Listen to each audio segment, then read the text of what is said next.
Hey, everybody, welcome to another Brooklyn Bound podcast. I'm Jason Truding from So Percussion. You may know that by now. And I'm talking with Marc Brooks. And you may not know Marc, though you may, but if you don't, I am excited to introduce you to Marc. How's it going? I'm doing pretty well, thanks. I'm doing Yeah. pretty well. Yeah.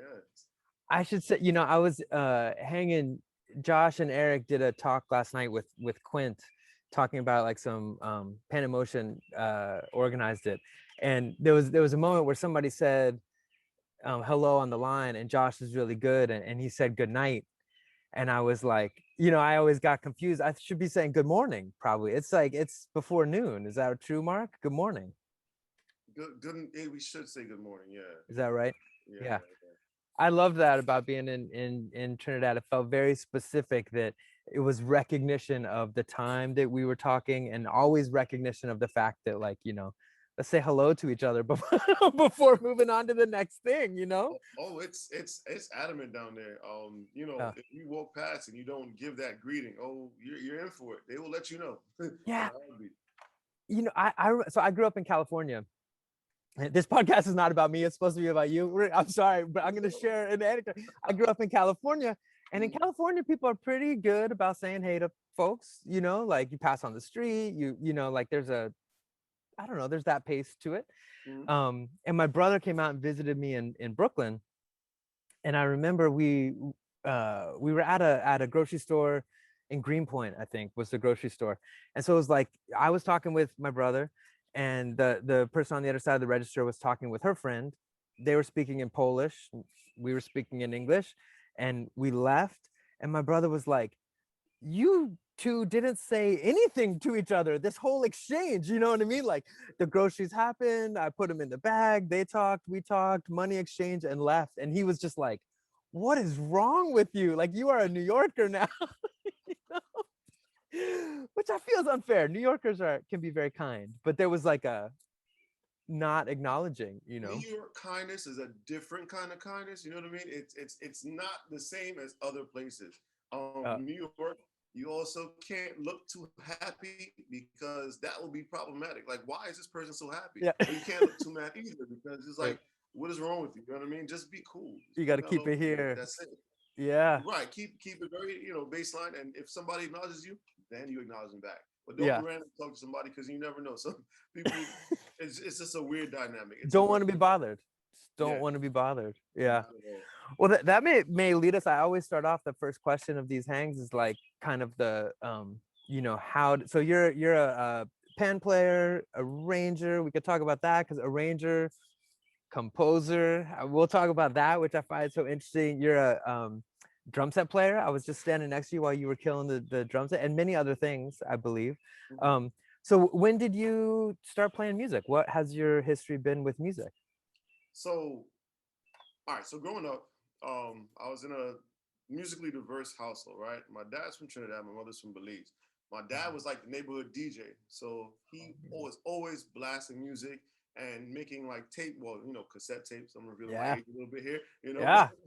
he's doing the cassette tapes and making them for like people on the block and for like the newest songs are coming out in all different genres. And then Mm, they'll be so diverse. It'll go from either like soca music to reggae, or then it will go like to like some early 60s or 70s mm, music, or like some ballads and stuff like that. And mm, sometimes they make gospel mixes and stuff. And then my mother also, she used to listen to all different types of music. She's a music lover, and so she'll listen to like Spanish music, or she'll listen to like sounds of the Andes or something like that, and like mm, real different things. So I've had to be open minded when these things took place. You know what I mean? mm. And excuse the phone in the background. No, I love it. Which block are we talking about? Are we located in Brooklyn? Which block? Where did you grow up? I grew up in Flatbush, in Flatbush, okay. Brooklyn. Yeah, right in the heart of Flatbush. And so with that, eventually my dad used to go back and forth to Trinidad, and I had not been there at all, but he used to bring back tapes of like Carnival and stuff like that. And I remember like seeing like a pan is playing. I didn't know who it was. I didn't know what band was playing or anything like that. But I would ask him what is that? You know what I mean? It sounds interesting. And he gave me like a brief, you know, description, and then he'll tell me like, eventually, hopefully, I'll get you to go ahead and see it in person because I know people that play up here. I was like, well, let me know. So Yeah. it took him a while for him to actually like introduce me to people that played. One of his close friends was actually one of the founding members of a band that's up here called Sonatas. And initially, I was supposed to start playing with them, but I was very impatient. And so, because I was impatient, I had neighbors across the street. They belonged to an organization called Sesame Flyers, and they actually had a Saturday program. And in that Saturday program, they taught steel pan. So they said, come to the Saturday program. You get extra help with your homework and other studies, but then you also have extracurricular activities to check it out. I said, all right, cool. And they said they had the pan program. I said, whoa, I'm gonna learn. I'm gonna learn. Awesome. All right, cool. Mm. In my elementary school and junior high school, they had a chorus that I was a part of because I used to sing when I was younger. Yeah. The same way now, it's like, damn, it's not, it's not happening. But then, in junior high school, they had a band, but I wasn't able to be a part of that band. So I was like, I wanted to learn something, but I just didn't know how it was to be. So I got steel pan as my opportunity, so I took it and I ran with it. Yeah, and then that was like my Awesome. little introduction there. And then what, like, so I mean, the only time I've been to Trinidad was seeing you there and getting to play your arrangements with Skiffle. Mm-hmm.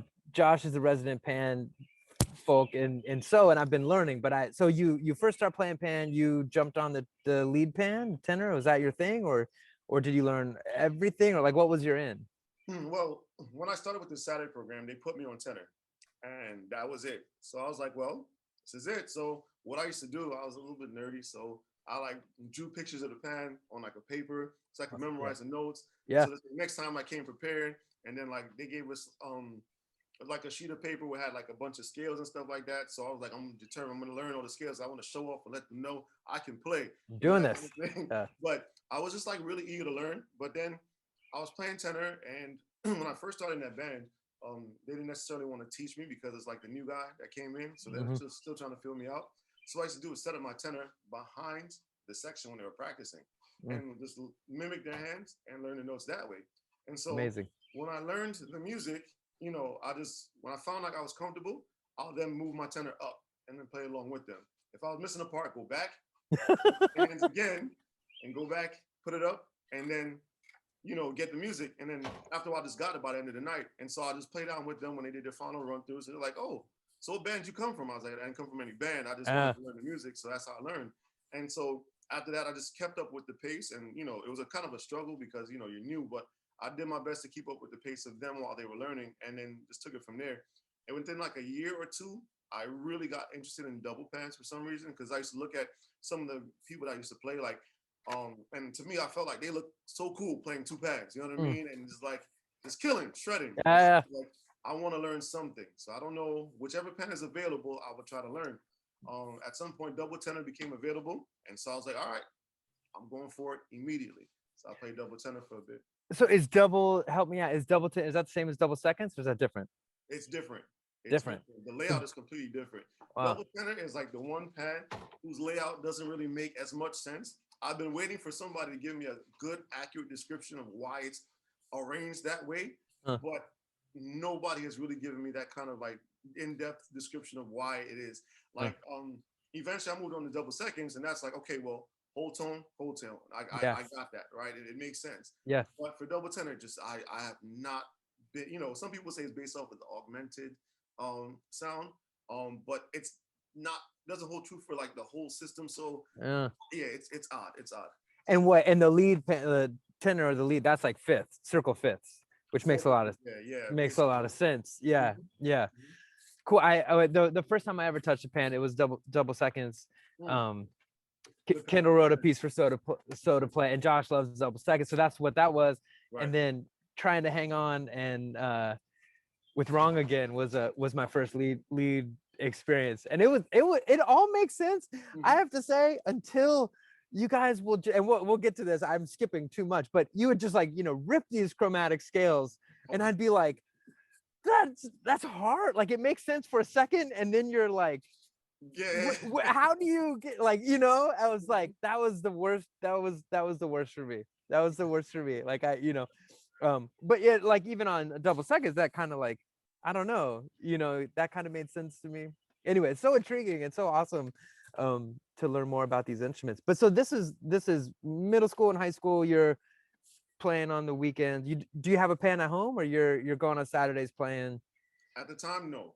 No, so you had like a cutout at home. I had a cutout and I had my mental block, Yeah. and so all the songs that I learned would be something that I play on my earpan all the time in my head, just to make sure that when I came to practice, I had it. Just because I didn't want to be, not to show anybody up, not to show, but I just didn't want to be the guy that hold people back, Yeah. because I knew that at the time I was the least experienced. So I have to be able to make the cut. Otherwise, it can tell me like, that's it, you're out of there. You know what I mean? And Yeah. so I just wanted to make sure I had my music solid, and that's how I did it. Yeah, that's amazing. And then when you're learning at the school or at the Panyard, like on Saturdays, is it in this scene, were you learning by listening, or was somebody teaching you by rote, or was the music written? Like, how were you learning these tunes? Well, the Saturday program didn't last as long. The instructor, he ended up taking on another job at the time, Mm, so he wasn't able to continue teaching. And so that's kind of like how I moved from the Saturday program into the band into the itself, band. I because see. I wanted to make sure, like, by the summertime they were about to be active. They had some gigs coming up, and I was like, I wanted to still play, but I didn't want to, if the Saturday program wasn't open, and let me do something else. So I spoke to the guy who was leading the band at the time. His name was Keith Marcel, and he's like, "Well, come by on a Saturday at this time in the evening, and this is when we practice." I said, "All right, cool." Mm, So I came to the practice, and then I began just watching at first. And then when I began, like, I guess, kind of like prove myself a little bit, they were more inclined to teach me directly. mm, That first Panorama year was like an interesting time, because I joined at the same time with one of my friends. We both were now learning, and we were both playing tenor. So as we learned music, we used to go to the pan yard very early and like drill each other, and making mm, sure that we had the music, so that when we mm, came, two of us were like, on point, and just being able to hold our own. And so mm, after a while, the arranger at the time, his name was Jason Peanuts Isaac, a very mm. awesome individual. He in the middle of the Panorama, he had me teaching like some of the older people that came. They had a group of adults who are now learning themselves, but they were mature individuals, and so he wanted me to work with them, and making sure that they had their notes solid. Mm. And in retrospect, teaching them forced me to learn my music even more solid. Yeah. Because you have to know what you're doing, know the definition and the phrasing and stuff like that, and articulation and the playing. And you just have to be more on point with how you end up bringing the music across to them, so that they can understand. And that Yeah. was like an introductory point to like education for me. Like, now that I think about it, but nonetheless, when after a while he had me learning music, and he did everything through rote. So he'll call out notes or something like that, and he'll tell me come front and center, learn it, and then go and distribute the music to that group of people, while the other Mm, people, other tenor players, distribute to like some of the more versatile, mm. players and stuff, more experienced, I should say. That's all. And so this band is Sonatas? No, that was Sesame Flyers. Sesame Flyers. Sesame Flyers, right? Okay, awesome. And so for me, maybe we're gonna get to, I want to hear about, and I want to talk to you about the panoramas that are happening on Brooklyn Bound. But when we first met, Mm-hmm. well, when we first met, is it possible that you and Kendall and Odie played out of Brooklyn Bound?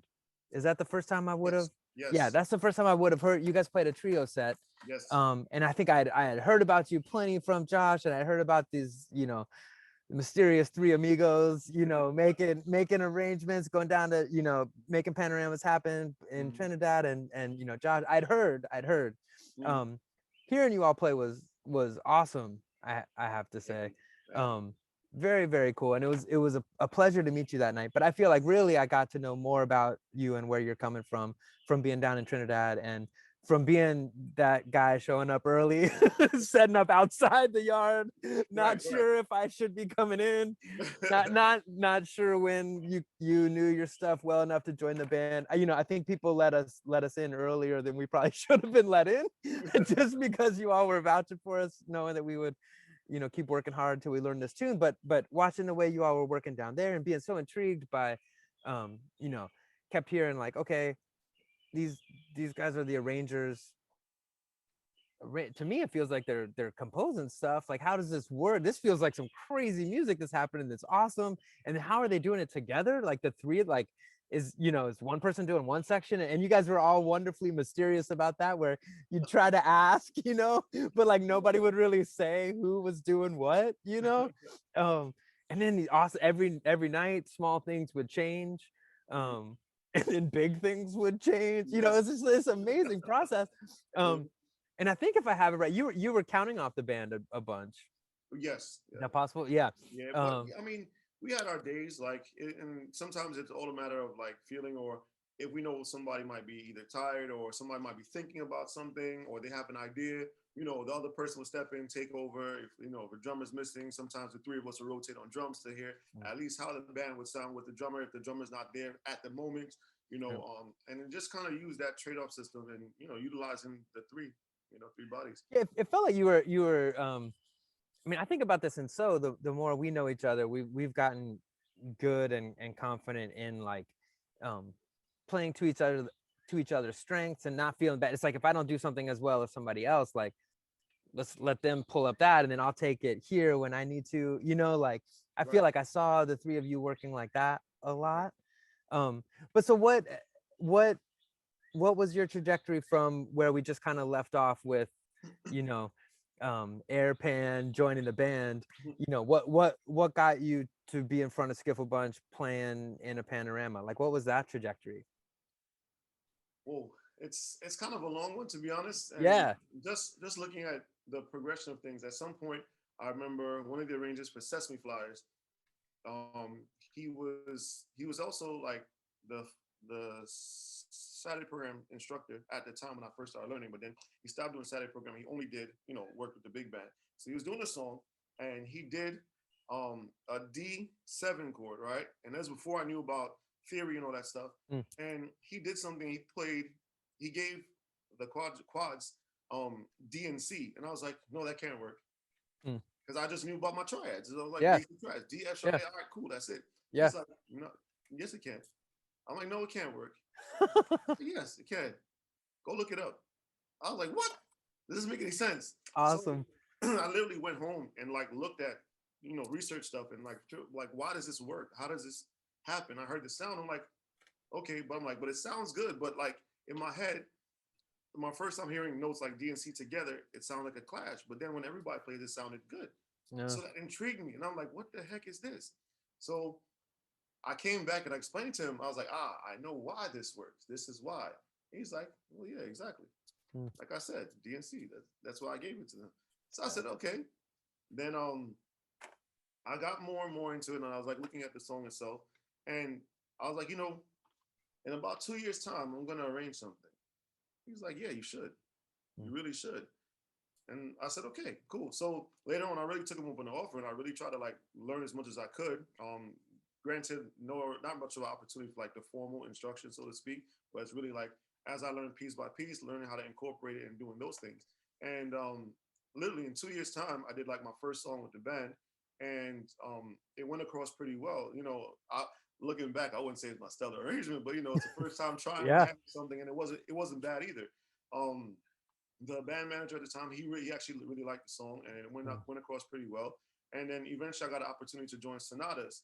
And with Sonatas, I ended up learning more about playing under Earl Brooks, or big arranger. mm, Also played under one round under Ken Professor Fillmore, the late Ken Professor Fillmore, and that was all like back to back. And then after that, we had Johann Popwell for a number of years by Sonatas. And through seeing all this happen, and then also joining another band called Still Sensation, which is a smaller combo side. We did mostly like gigs and stuff like that, a gigging band, mm, playing under Amrit, and some of the music was done by Jit Samaru himself. So Jit and Amrit, that's father and son. mm, Learning that, and then combine with other styles. I got to see a lot more about how people incorporated certain things, how they utilize things differently from each other, but it still produces like a hell of a crazy sound. You know, mm, that I love those experiences, and then I began to kind of take them into my own. I finally got an opportunity to do music by Sonatas every so often. Every summer, before Papa came up, we used to do like a little song, like myself and a few other members of the band. We do like a song a piece to get ready for the summer, and then mm. he'll come in and he'll like, all right, let me hear what you guys did. And so that's like Uh, reckoning time. yeah. So we'd be like nervous to, because he's about to tear us apart. But he was actually pretty encouraging, you know what I mean? He'll Uh, listen to it, and then he'll pull everybody to the side individually and tell you, maybe you should work on this, or maybe you should try to look at how you can get this sound. He wouldn't exactly tell you what to do, but he'd tell you something to look out for, and it's up Mm. to you to use your creativity to figure it out, which I really appreciated, because some people would just shut it down, like, this is crap, or you should Yeah. never do this. He was never like that. It was always like, overall, this is the concept you want to, capture, or you want to develop this a little bit more. Mm. How would you do that now? Mm. It's up to you to figure it out. And that was a great experience for me. You know what I mean? And So so like sorry to cut you off, but sorry. uh, I've always wondered. So you mentioned the stage side bands and the more kind of gigging scene, Mm-hmm. and like the to me the Panorama scene, it was like, well, we played with a huge band, Yeah. and very like, you were like learning parts, like seriously, everybody had a part that they were kind of like nailing. It was very arranged or through composed or however, that feeling. With a stage side band and a gigging band, are folks coming in with arrangements in the same way, or is it, or when I think of some gigging bands, like more of like a jazz scene or something, it's like you have maybe like a head and then there's solos and it's like looser, what's the stage side scene?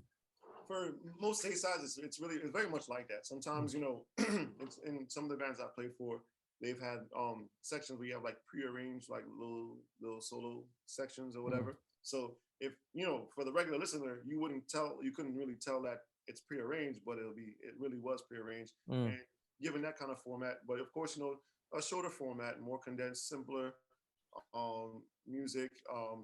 Also considering, looking at what the target audience is, because if you're doing Mm. gigs for like hot chill out and stuff like that, all of the runs in the world, it doesn't really make a difference, because they're not really out to hear all that stuff. And Yeah. also, for a lot of people that you play for, they're not necessarily musicians. So they just want to hear something that they can identify. So a lot of it tends to be simple melodies or familiar songs that that they will be able to draw them in and buy into. You know what I Right. mean? Right. That's kind of what made that difference. Right.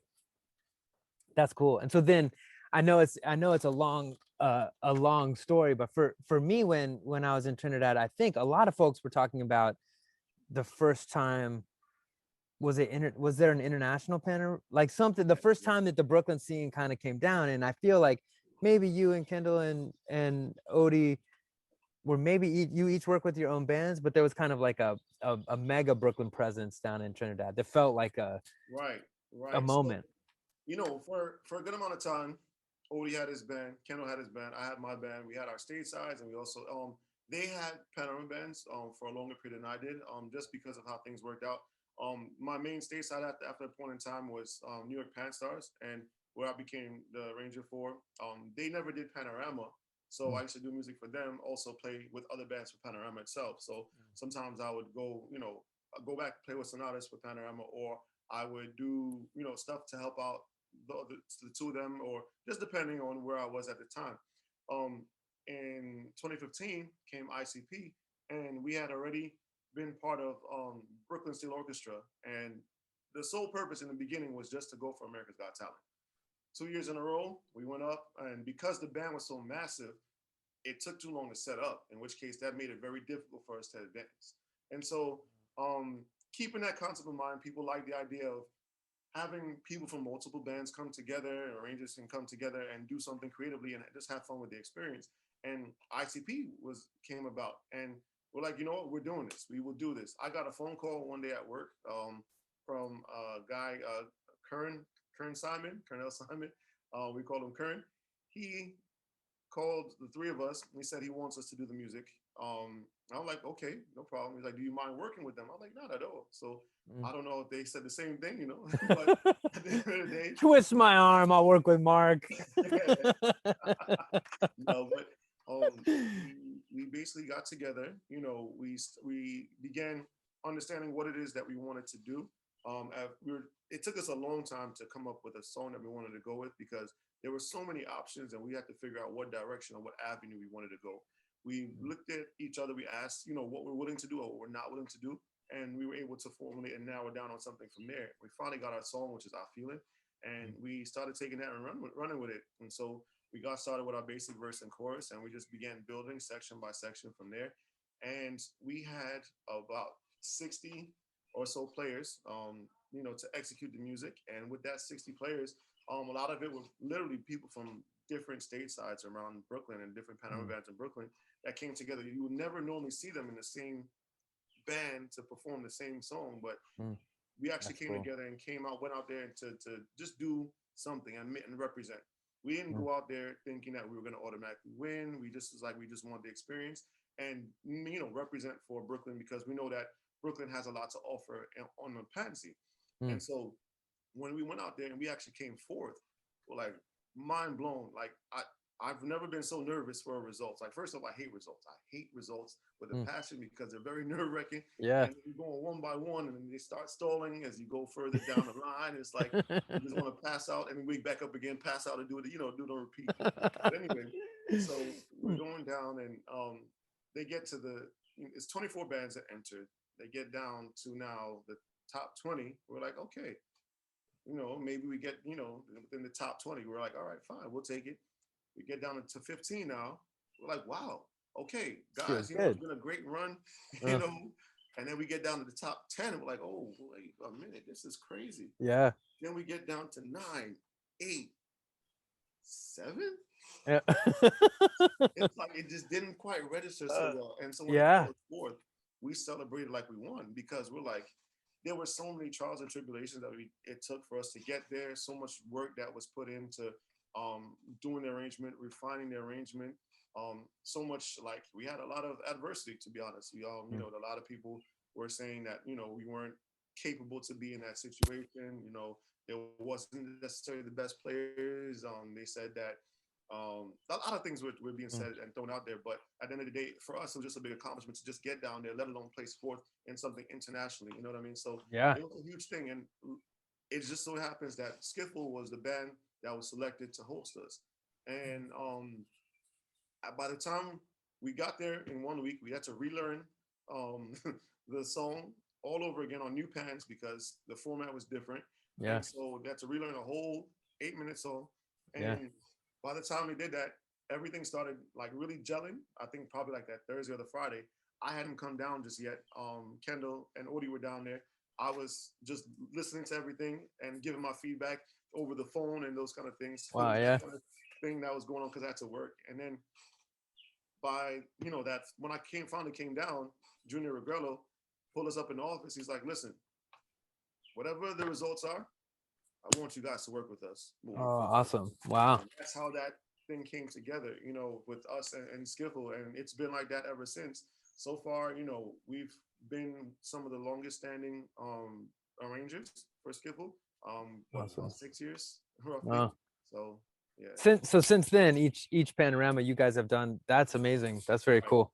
right, That's very cool. Well, I Skiffle, that experience was amazing for me. I mean, that was just my first. That's been my only experience, but the vibe is just so amazing. The sound of the band, you could tell listening to other bands, like it was like all the low pan stuff felt really amazing. I mean, Jerion's just amazing on the drums, but just the yeah. whole kind of rhythm section was so. I mean, that was remarkable. Um, but so I feel so for this Brooklyn bound, this year Josh had you in and um for NYU to do, is it yours was Iron Love, Mm-hmm. your Panorama, and Mm-hmm. then you guys did Wrong Again, which was Mm-hmm. the Three Amigos arrangement. And me and Adam we haven't played in a steel band in a long time. So thank you for letting us in. I was just back there trying not to be an idiot on the iron. I kind of wanted, I was like, I just wanted to be asking more questions. Like, I kept looking at Kendall. I was like, hey, Kendall, is this okay? Am I doing it right? There's like so much bigger fish to fry, so many more important things to happen. But I was just wanting to learn. I Right. feel like, man, I really want to get back in it and learn some more. So we actually and Josh has done a few kind of podcast talks about Wrong Again.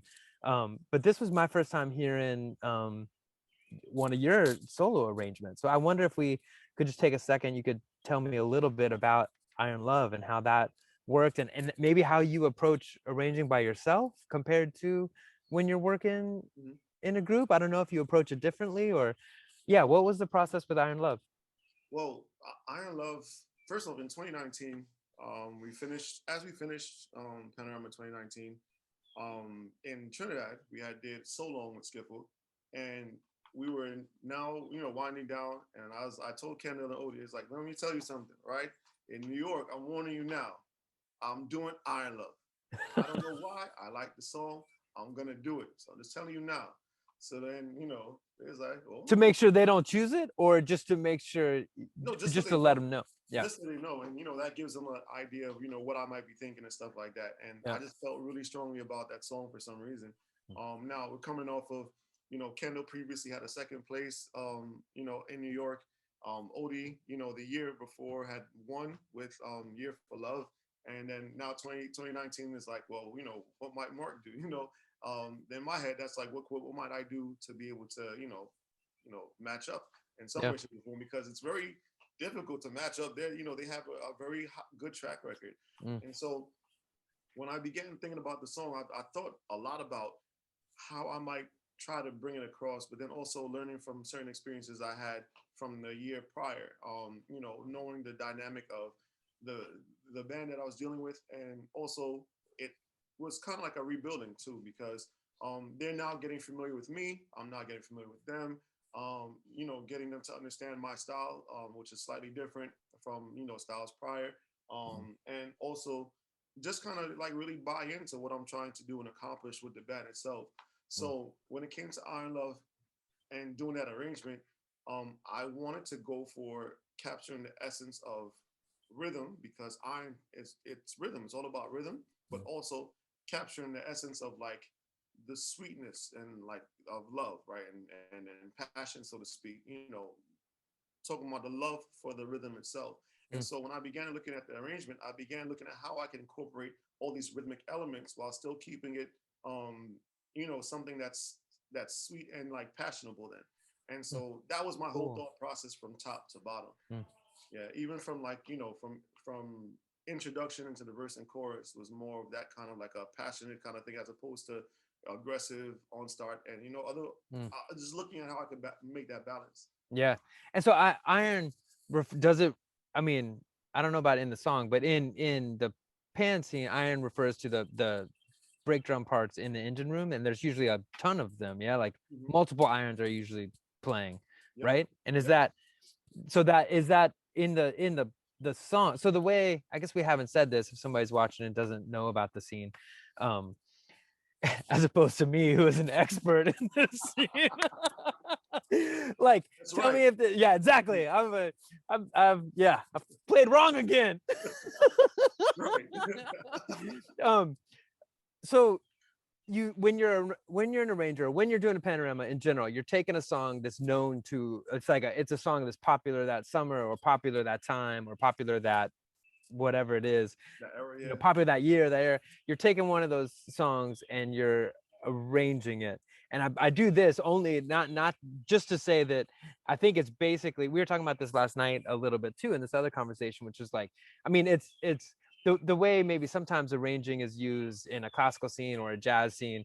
To me, in this scene, it feels a little bit different, because it's like you're riffing on that song, but it goes crazy places. Like, I mean, I with Wrong Again, like you would hear that song everywhere when I was in Trinidad.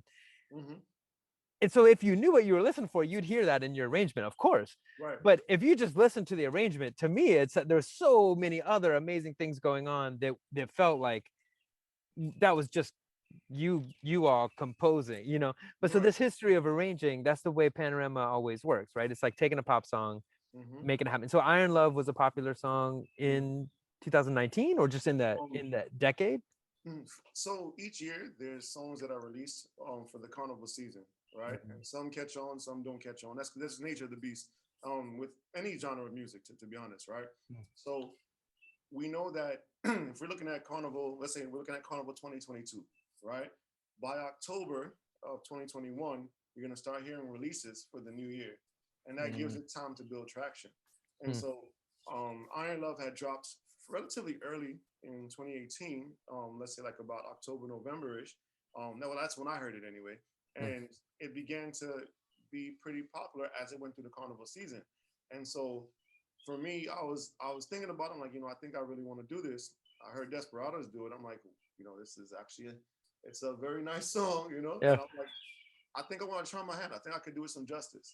And also, I wanted to try something different, because my style was normally a little bit faster paced and a little bit more notey compared Mm. to how I did Iron Love. So I also wanted to try to, be a little bit different.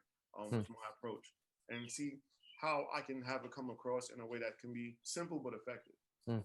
Yeah. And then so the Brooklyn Panorama happens in In September. September, and So is that when it happens? September 19th? it's Labor Day weekend, right? Right. So depending on if Labor Day is the Monday, it's always the Saturday before Labor Day. Got it. Yeah. And so how did it go? It went pretty well. Well, first off, there's a difference with the length of the music, right? Mm. In Trinidad, you have 8 minutes. So Right. for 3 people to do 8 minutes of music is you have Yeah. to figure out how you can condense, right? Yeah. But now in Brooklyn, it's one person doing 10 minutes of music, right? So now you're like, how can I just make this last? Yeah. While It's three people luxurious. exactly, exactly. You have to maintain the interest of your audience, otherwise, you've done it all for naught. So, Mm. it worked out pretty well. We had a lot of trials and tribulations, but at the end, we ended up placing second. In Nicely that done. round. So I was very much like surprised and Yeah. just really grateful for the experience and for the outcome. I mean, second Mm. place, it did feel good. And so there's a couple questions I always ask at the end that I want to ask of you, but talk really quick, just segue here. I've been thinking about my experience when I was in college, the music I learned. I went to a conservatory. I went to Eastman School of Music. It wasn't a band. There was no steel band there. There was a Balinese gamelan there, Mm. and I heard some gamelan music and got really excited about it. And the sound was crazy. Like kind of like when you were telling stories about like listening to cassettes and hearing then your dad bringing that kind of vibe. Mm. There was this CD in the library. I heard gamelan music for the first time. I was like, what is this? And it's like, wait, there's a gamelan in the basement of the school. Like I can learn this, so started to learn. And so the summer I went to Bali, when I landed, there was the big arts festival there, which feels like very similar to the Panorama vibe. It's like I landed at that moment and it's a competition. And I was like, to me, with like any of the music I've played, like maybe sometimes there's like marching band competitions, or in high school there would be like jazz band competitions, but it wasn't like with or with the music I play, like competition. It was kind of like, oh, I don't want to compete, this is about something else. And then you watch this amazing music happen, and there was this competitive streak to it, and there was like they had different rules. Like every band had to do a kind of theatrical production Mm. that had to do with this the Hindu story, the Ramayana. And so there were these characters, and like one of the characters came out, it was a Hanuman's, like an ape, Mm. magical ape or something, had a mask on, and this guy comes out and the mask falls off, and so half the stadium is just like jeering this guy, and like throwing things. You know what I mean? It was like ha ha ha, it was like sporting event, Okay. and I was like, what's it took me a while to kind of like think about, like, wait a minute, I love this music on this level that I usually think about music, and then it's competitive. It was like weird to me. And then in Trinidad it was the same thing, where it's like a competition, but I have to say it was kind of amazing, because like it felt like it was about the competition but also not about the competition. Mm. It felt like it was very much about the music, to the point where a little bit like, you guys would be changing big things kind of the day or two before, and you'd be thinking like, Right.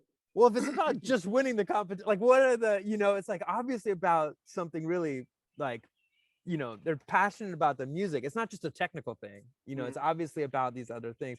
Anyway, I just like, you mentioned the competition again, had me thinking about my experiences in Bali, but also just like, how have you, is that a really natural thing for you because of the pan scene has kind of worked that way with the competitive part of it? Or like, how do you think about music and competition? I mean, naturally, right? When you do a competition, you're looking at how you can have the best, the best showing possible that you can do for the competition, right? And a lot of times you tend to focus. Yes, you would love to win, right? But sometimes especially as time goes by, like in the beginning, it's all about winning. I gotta win. I gotta prove myself. But then later on down the road, you end up looking at it like, I would love to win, but certain elements I don't want to sacrifice either. Mm. You know what I mean? Right. And I'd rather people tell me that they were really drawn into my music than say that, oh, you won, but then they forget about me later on down the road, you Right. know. And so I look at that aspect, but also I'm I'm kind of weird in the sense that I really, really like the community aspect of bands and Mm. looking at how all the moving parts come together to form something. And I really get fueled by like looking at everybody moving positively in a direction to for a greater good, so to speak. Yeah. And like for example, when I was dealing with the band Adlib, we used to meet with them almost daily, right? And we used to do this thing. We everybody, no matter who it is, if you're a guest in the yard or whatever, come together. We pray. We pray Mm. before we leave. And in that time, I'll also like talk to them. And the thing I kept saying for about a month straight is like, regardless of what, we know that a lot of work is being put in, but I guarantee you, if we continue doing what we're doing, your work will not go in vain. Mm. Your work will not go in vain. I kept saying this thing over and over again up until Panorama itself, the day of. I said, we know what we have to do. We've practiced for so long. This is all your work now about to come to fruition, and you show everybody what you can do. Mm. I guarantee you, your work will not go in vain. And we prayed before we got on stage, and granted, we experienced a lot beforehand. We didn't get to practice the night before the competition because there were some issues with the trucks.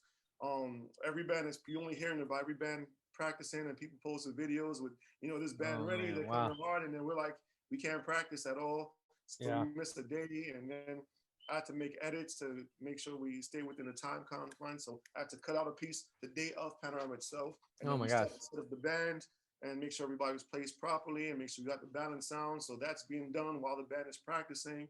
And then we go inside, we finally get to run the song down. And then they're saying, all right, cut your run short. The band is about to play. You have to now move up. And so we go through all this stuff, and people were getting a lot of frustrated. They were getting frustrated, naturally Mm. so. And when we move further up, it was like, no, no, no, we're not gonna let this deter us or throw us off. We've already practiced. We know what we're supposed to do.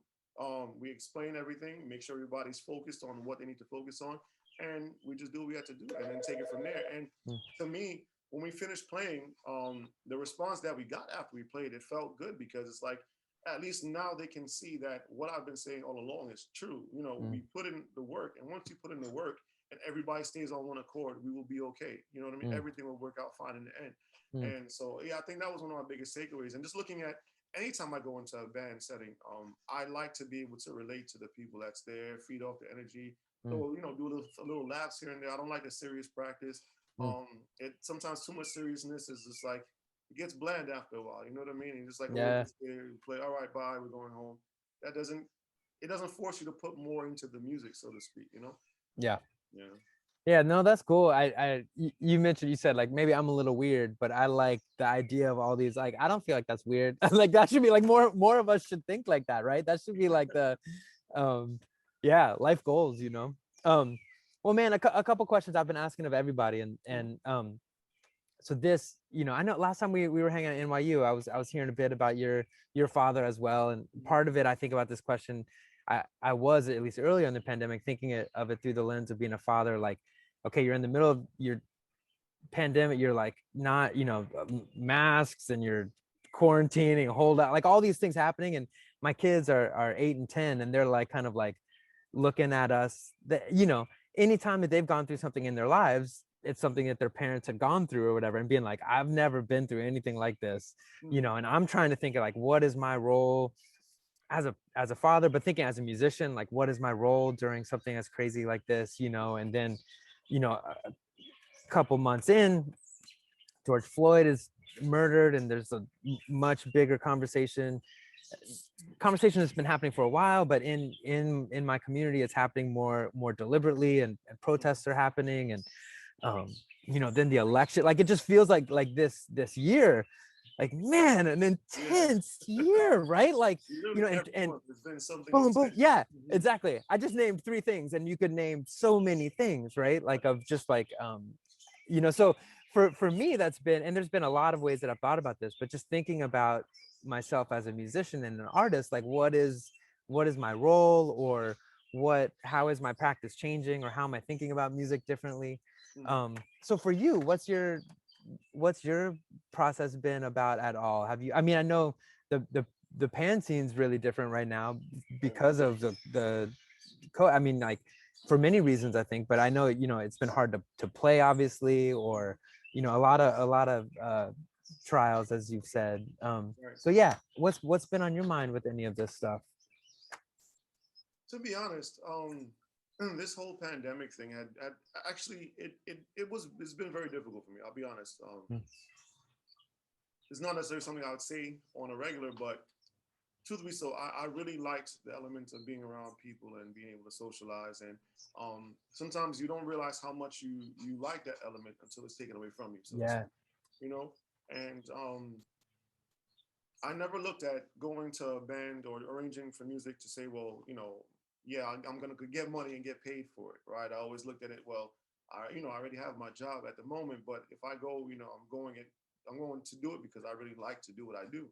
And so not being able to work in Brooklyn, with the with the stateside and with another stateside that I work for, and then not being able to do Panorama, you know, in Brooklyn, and then Trinidad Panorama canceled, and then not being able to go to Toronto like we've done in the past.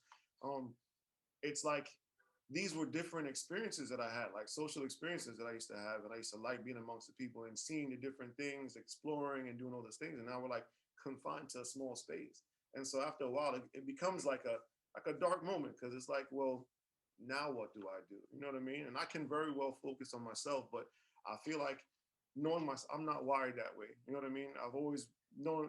I've been brought up to consider like the bigger picture of things or whatever. And so you're looking at things, all the events that happen on the news and stuff, and it's like, well, I feel helpless because it's like, what can I really do to help in these situations? Because it's so far beyond me. You know what I mean? And so you do end up getting a sense of like hopelessness. You know what I mean? At some point, and it becomes difficult to deal with. Um, in a time frame too, with my son, looking at this was supposed to be his senior year in high school, and I'm trying to get him to be more social about certain things, and now with his age comes his own inquisitiveness and trying to rationalize what's going on, and he himself has come to me and asked me about certain things, and like, you know, why do I have to do this? Because it doesn't make sense. It's just pointless anyway, because whatever. And now I have to then come up with reasons as to, why he should or how I can motivate him to do something different, which became also a challenge as well. You know what I mean? And so these real life situations just begin to kind of hit you. And it's like everything that you thought was a norm is no longer the norm. And how do you rationalize it so fast to be able to then navigate the way for the people that's under you? It becomes very hard. You know what I mean? So that had been my whole struggle throughout this pandemic time. And now that things are beginning to pick up, we're starting to get called for gigs here and there. The element of the vaccine creates a little more freedom for some of us to go places and attend different things. And now that it's beginning to pick back up, it's like there's like now comes the light at the end of the tunnel, so to speak. A very long tunnel, but nonetheless, it's a light so coming there. So it's getting better. You know what I mean? And in that time, I had been really just spending time just really like studying on a lot of things, right? I had been looking at a lot of things music wise. I had been looking at a lot of things in regards to like, reading and just doing like different materials in regards to um looking at how people deal with stuff because we began focus on this whole topic of mental health, which has been very serious. And I've spoken to a lot of people who say that they're okay, but visibly they're not. And sometimes you go up to somebody, even though in the midst of a pandemic, and it's like, yo, they just need a hug. Like, you'll be surprised. Like you hug somebody and they're going through something and they seem like they're okay, and all of a sudden they break down on you. And it's like, how do you deal with that now too? Because it's like I know that they're going through something because I know I felt something similar. You know what I mean? I handle things a bit differently, but not at the end of the day, people are people. They feel what they feel, and it's very real. And so it's being more sensitive to those things now and looking at things like might not never go back to quote unquote normal. It will be very different going forward. Man, sorry, I muted myself because I have a very loud lawnmower happening over there. But I wanted you to know that I was feeling what you were saying. I was probably nodding along a lot. Um, but man, I would say here I'm gonna go to a new place, Mm-hmm. so that you don't have to deal with this lawnmower. But I just wanted to say, Marc, I mean, I think part of what I was thinking when I asked myself this question was like, okay, you know, the music I make, is the music I make important in this moment? But you, I mean, I think the answer for all of us, but I think for you is yes, because you've talked so much about the people coming together. Mhm. But you also have an amazingly important job. I know we were talking before, like you're sitting at your work where you get to help people on a regular basis too. So like, it seems to me that I've tried to think about that for myself. Like, the teaching I do is is so important, and just being with people and connecting with people, and like I think sometimes I would get like, musically, what does it mean in a moment like this, or what does it mean to be an artist, Right, but right, feels like remembering it's about people, you know right. man, I've kept you for a long time. Do you have time for one more Yeah, quick yeah, answer? no You sure? problem. I'm All right. positive. I've kept you for a second. Hey, it's um quite fun. but well, this one has to do with people as well, I guess, just but more a bit of memories of what music making was like in the past, as opposed to what it's like right now. Mhm. I mean, I could feel this actually hanging with you all in Trinidad for sure. There were the stories of like, oh, this panorama, this happened, or Mhm. even just what you're talking about, like, oh, the truck broke down, and there's the, it's like the kind of like the war stories you have, and like, Yeah. right. And so like, so has the, there's like the concert that Eric knocked his flower pot off the stage and it broke into pieces on, or like the outdoor festival we were playing, and Adam's iPad got too hot, so he wasn't able to see his music anymore, it shut down, Oh or man. like the but then also just the amazing, the amazing stories, Right, the happy memories too, not just the, everything broke down, right, right. um but so what's I wonder if you'd want to share a war story, or a amazing concert memory from the before times, back from when, it could be, I mean, really, it could be in anything. Man, I have a few Yeah. that were just like so crazy. I remember one time with Steel Sensation. I'll go with like the different groups, right? So Awesome. one time with Steel Sensation, we were traveling, and the drummer at the time, he was away on vacation, and he's also the band leader. His name is Ian. He said, you guys go ahead, cut the gig without me. I was the younger one at the time, so he put somebody in charge to drive, and they drove with the handbrakes on. And so we went to go Oh. from Queens all the way to Long Island, to deep in Long Island by Kings Park. And while we're driving, I'm like, something doesn't seem right, because I'm smelling, burning. And it's like, no, we're almost there. It's okay. I'm like, but also the band is pulling. Like, it's not, something's wrong. And Oh. so on the way up, I hear a loud boom. And so the tire exploded on the right side. And then we just started seeing a lot of smoke. So it caught on fire in the process. Oh my Right. God. So we pulled over, and we're like frantic. And so we're like, all right, call the cops. We're gonna make sure we can, do what happened. And we we tried to like take out some of the pens from like this other side, but we couldn't take out everything at once, because the fire started like getting higher and higher on the van. And so while we're telling somebody, maybe we can get help, some guy comes, pulls over with his camera, and he's like, no, just let it blow, guys. It's gonna blow up. I'm gonna record this. This is Oh my gosh. he starts doing his own narration. So we get mad at the guy and stuff like that. The van didn't blow up. Oh man. They had to out the fire. And when you look, we opened one of the tenors, and it was glowing orange. That's how crazy it was. Oh my And so gosh. coming back now, we keep telling the story about handbrakes, and the driver we nicknamed him Handbrake. So he You're and never gonna forget that one again. you never forget that one. Another story that we had was what's the same Steel Sensation. We did a gig, and this was a phenomenal gig. We had to play in the city, and we did a concert. And how they set it up, it was like about 7 groups that were all lined up, and we did like a Wow. trade off of music, right? Which was like, it was so cool. So on one hand, you had the Harlem Boys Choir, right? They were on a balcony. Then you Wow. had us. You had jazz like a trio, no, quintet. I'm sorry, it was a Mm. quintet. You had a string trio. You had it was a Latin jazz percussion ensemble, right? Awesome. Wow. And Yeah. then you have another it was a Catholic boys choir. And I can't remember the name of the church, to be Mm. honest, but they were all like world renowned individuals. Like, these people were famous, and they've been on like large platforms. And here we are, Citizen Station. We're like, what the Yeah. heck? So each go around, we was like, all right, so these are the elements. So we started playing music from each of the elements as it was our go around.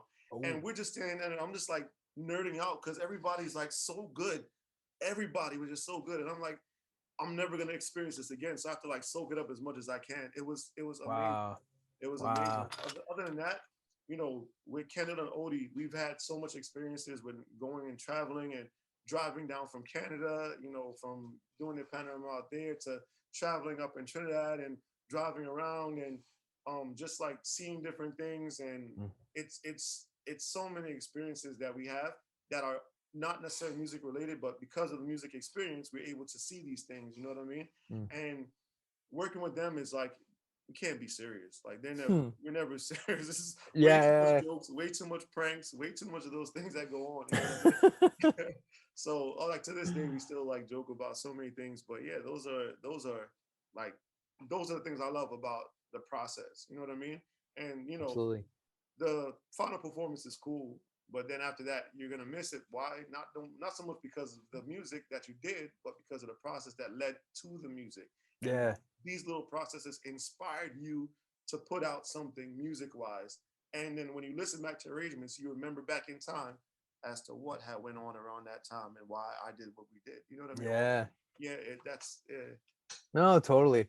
Man, thanks for sharing multiple stories. Especially, I really appreciate that the first one was there was tragedy and there yes, was triumph. You had both.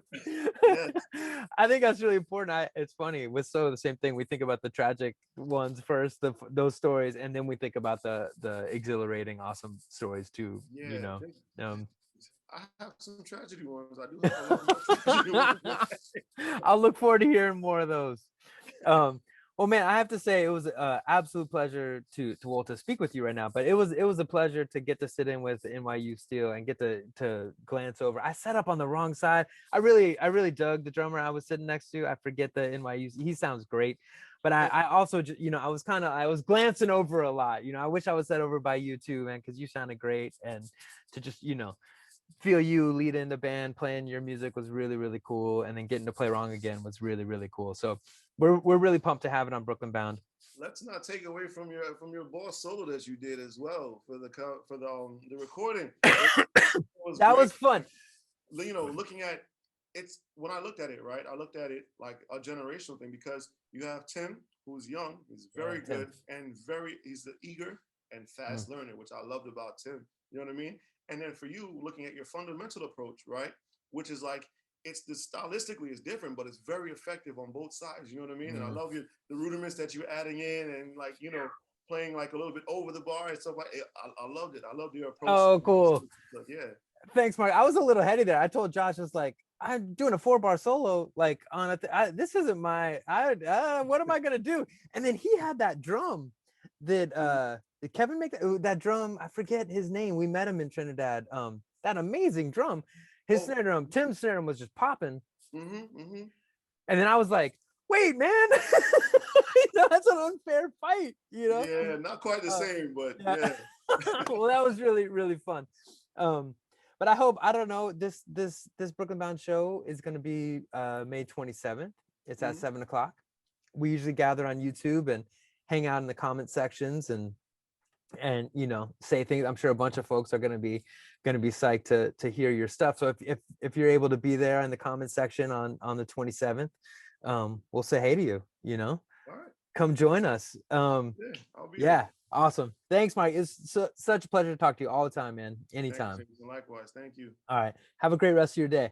Thanks, you as well. All right. Take it easy. All right.